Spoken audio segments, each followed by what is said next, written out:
Bank of Baroda में हुई बड़ी लापरवाही। उत्तर प्रदेश की राजधानी लखनऊ में चौक थाने के अंतर्गत आने वाले कोनेश्वर मंदिर के पास स्थित बैंक ऑफ बड़ौदा के लॉकर से कीमती जेवर हुए गायब। कोनेश्वर मंदिर स्थित बैंक ऑफ बड़ौदा के लॉकर में अमित प्रकाश बहादुर, जो बंगलौर में सॉफ्टवेयर इंजीनियर हैं, ने वर्ष 2018 में अपने कीमती जेवरात बैंक के लॉकर में रखे थे। गत 23 अक्टूबर को जब बैंक का लॉकर खोलने पहुंचे, जिसमें उनके द्वारा जेवर रखा गया था, जब बैंक में लॉकर खोला, लॉकर खोलते ही लॉकर खाली देखकर दंग रह गए। लॉकर से कीमती जेवरात गायब थे। घटना की सूचना अमित कुमार द्वारा चौक थाने को दी गई, जिसकी पुलिस छानबीन कर रही है। अमित कुमार ने सीधा आरोप बैंक कर्मचारियों पर लगाया। इस घटना की जानकारी बैंक में मौजूद लोगों व कर्मचारियों में खलबली मच गई, जिसकी खबर पूरे चौक क्षेत्र में फैल गई। बैंक की शाखा को संदेह के घेरे से देखा जा रहा है। सर, पहले अपना नाम बता दीजिए। रविंद्र बहादुर। क्या घटना घटी आपके साथ? मैं जब 23 तारीख को वहाँ पर बाइक के संग में लॉकर ऑपरेट करने गया, तो पहले वहाँ पर काउंटर पर जाकर रजिस्टर पर सिग्नेचर करना पड़ता है। तब वो मैनेजर जो होता है लॉकर कंचार्ज, वो अपनी चाबी लेके नीचे आता है। उसने जैसे ही वो चाबी अपनी लगाई और लगाने के बाद वो निकली नहीं, तो उसने खींचा तो मेरा लॉकर खुल गया, जबकि मुझे चाबी लगाना चाहिए तो उसकी चाबी के बाद। और खुला तो देखा उसका सिस्टम उसी के अंदर पड़ा हुआ और मेरा सामान सब गायब। इसकी सूचना मैंने मैनेजर को उन्होंने बुलाया, स्वाति थी ये लॉकर की इंचार्ज, वो लेके गई थी। और फिर उन्होंने मैनेजर कॉल किया, मैनेजर का ये कैसे हो सकता है, ये कैसे, तो फिर वो अनिल कुमार चौहान नाम है मैनेजर। अनिल कुमार चौहान। सर, ये कौन सा बैंक का मामला है? Union bank, bank of Baroda Chowk branch Koneshwar. तो क्या प्रक्रिया, आप पुलिस विभाग गए? पुलिस में सबसे पहले तो मैंने उनको लिख के दिया डिटेल कि उस दिन पापा एक बोल लेंगे। हाँ, तो उनको लिख के दिया जी।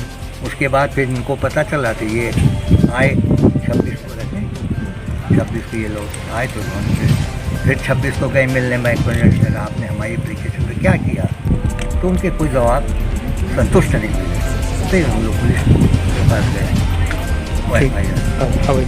अब ये पूरा फॉलो ये कर दीजिए, ठीक है? लगाइए। सर, अपना नाम बता दीजिए।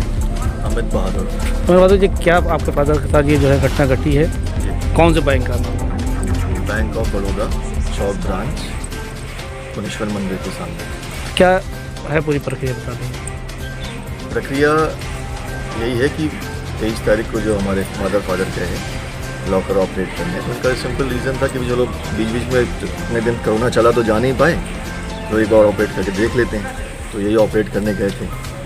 जब गए तो मैनेजर ने अपनी चाबी लगाई तो वो घूमी नहीं, उसने अपनी चाबी वापस निकालने की कोशिश करी तो लॉकर खुल गया और पूरा सिस्टम अंदर पड़ा हुआ है, सारा सामान गायब था। ये प्रक्रिया थी। इसकी सूचना जो है आपने मैनेजर को दी थी? मैनेजर को उसी दिन दे गई, 23 तारीख को दे दी गई थी। मैं 26 तारीख को जब बेंगलोर से लौट के आया, जी, मतलब यहाँ पर आया, तब मैंने मैनेजर से बोला कि एक बार मैं मिलने गया उनसे कि भाई आपने कुछ इस पर कार्रवाई करी, जी, कुछ इन्वेस्टिगेशन, तो उनका कुछ संतोषजनक जवाब ही नहीं था कि हाँ हो रहा है, आपको बताएंगे। अभी तक उनका आज तक कोई रिटर्न हमको रिप्लाई भी नहीं है। क्या लॉकर में क्या था और कितना कैश था, कितना जेवर था, क्या गया? कैश तो कुछ भी नहीं था जी, केवल सोने की ही चीज़ें थी, पुश्तैनी जेवर और कुछ गोल्ड के कॉइन्स थे। टोटल पूरा फैमिली का मिला के तो जो लॉकर था उसमें मेरी वाइफ का, मेरी मदर का, मेरे ब्रदर की वाइफ का, बच्चों को जो सामान गिफ्ट मिले वो सब कुछ उसी में था। तो करीब 200 तोला के आसपास उसमें सामान रखा हुआ। 200 तोला? और वो कुछ भी सामान उसमें 200 तोला की पूरी लिस्ट जो है एक एक जेवर की मैंने थाने में पुलिस को जमा कर दी। पूछिए कि क्या लगता है किसके द्वारा ये काम को अंजाम दिया गया? सर, ये एक अकेला मेरा लॉकर टूटना ही बहुत विचित्र मुझे लग रहा है, और ये लॉकर टूटना बगैर किसी बैंक के एम्प्लॉय के मिले ये काम हो ही नहीं सकता।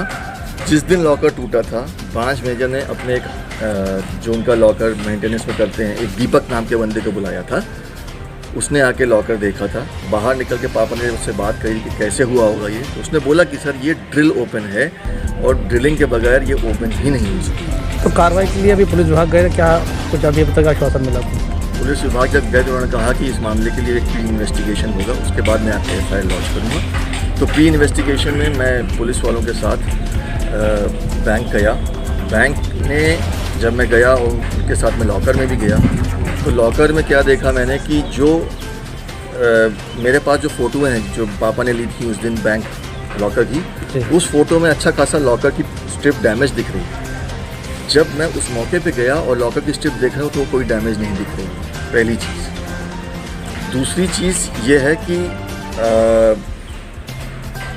जो हम की नंबर होता है, वो की नंबर स्वाति ने खुद ब्रांच मैनेजर के आपको बताया। वहीं रूम में पापा मम्मी बैठे हुए थे उस दिन, और स्वाति आई, बोली ब्रांच मैनेजर की सर आप लोग का जो की नंबर रजिस्टर पे लिखा हुआ है वो डिफरेंट है और हमारे कंप्यूटर रिकॉर्ड्स में जो की नंबर चढ़ा हुआ है वो डिफरेंट है। तो आपको उसी टाइम उस की नंबर डिफरेंस पाया गया, तो उसको खोला गया दोबारा? नहीं, तो ब्रांच मैनेजर, मैंने इस चीज़ को पूछा कि भाई की नंबर डिफरेंट क्यों है, तो ब्रांच मैनेजर का जवाब था कि सर हमारा कंप्यूटराइजेशन अभी हुआ नहीं है, चल रहा है और उस रिकॉर्ड पे मत जाइए, ऐसे कह के उन्होंने इस चीज़ को टाल दिया। बट मेरे दिमाग में सवाल है कि मेरा ही लॉकर टूटा और मेरा ही की नंबर केवल कंप्यूटर में डिफरेंट है, ये बड़ी विचित्र सी। जनता का एक सवाल ये रहा है कि हमेशा बैंक जो सेफ रहता है अपनी चीज़, अब बैंकों में भी इस तरह की घटना होने लगी, कैसे देखते हैं इसको?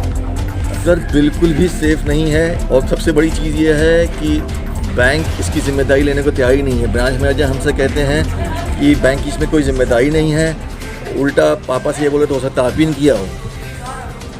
ठीक है, मतलब कोई भी एम्पैथी देने के बजाय वो उल्टा कस्टमर से ही बोल रहे हैं ऐसा। ठीक। अनिल कमार।